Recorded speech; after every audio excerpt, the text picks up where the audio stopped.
দাদা আমি একজন কুড়িগ্রাম জেলা নাগেশ্বরী উপজেলা থেকে দরিদ্র এক ইউনিয়ন সবচেয়ে তুমি কি করো? আমি ভালো করে খোঁজ খবর নিয়ে দেখেছি আবার সবচেয়ে দরিদ্র এলাকা ইউনিয়ন হলো না সব ইউনিয়নে প্লিজ ঢালাই রাস্তা আছে, শুধু আমাদের নারায়ণপুর ইউনিয়নে কোনো ঢালাই রাস্তা দেখাতে পারবো না, শুধু ব্লকের রাস্তা মানে অল্প একটু আছে না, 1/2 কিলো জায়গা আছে।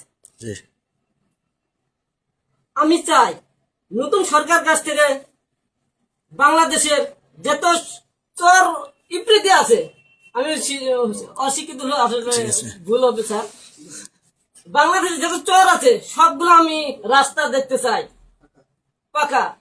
একটা কথা বলতে কি, আমাদের নারায়ণপুরে যখন ভারত পানি ছেড়ে দেয় তখন রাস্তাগুলো দেখা যায় না, রাস্তার পানি ওঠে, ওই রাস্তার উপরে তখন সাদা পানি, লোক দিয়ে আমার বাজার যেতে হয়, শহরে যাইতে হয়।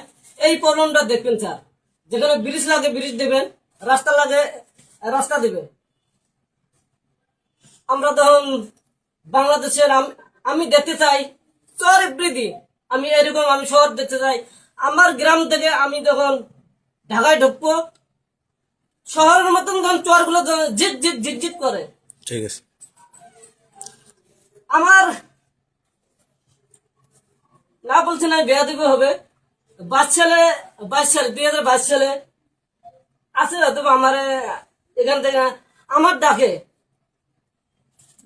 কুড়িগ্রাম জেলার থেকে, নাগেশ্বরী উপজেলার থেকে ইউনো স্যার, এসপি স্যার অবশ্যই আমার বাড়ি গেছে, এটা নোট আছে, এটা আমি ভালো করে জানি। এমন সবাই আছে, আবার এমন অভাব গেছে, আমি এই উপজেলার সামনে থেকে আমি ঘুরে গেছি, আপনি যে বলবো আবার এই সমস্যা, আমি সাহস পাইনি উপরে উঠতে, তারে কি বলবো? ওটা তো সমস্যার সমাধান হয়েছিল না, আমি কারো বলি না, আমি ওই অফিসে গেছি, ওই ঘুরে গেছি, অনেক কষ্ট করে ঘুরে গেছি। আজকে আমার আল্লাহ আমার গাইডলাইন হিসেবে, আমি কোন মানুষের গাইডলাইন আমার বুকের ভিতরে নাই, আমার নিজের বুকের গাইডলাইন হিসেবে আমি মানে এটা আল্লাহ আমার বুদ্ধি দিয়েছে মাথা। আর একটা কথা বলতে কি, স্যার অনেক ভালো কথা বলছে, আমি চাই আমাকে সবাই ভালোবাসে, সারা জীবন ভালোবাসে যাবে। আর আমি ছোটবেলায় আসলে বারবার এই কথা বললে, আমার ছোট ভাই এগুলো আসলে অনেক কষ্ট পায়, তারা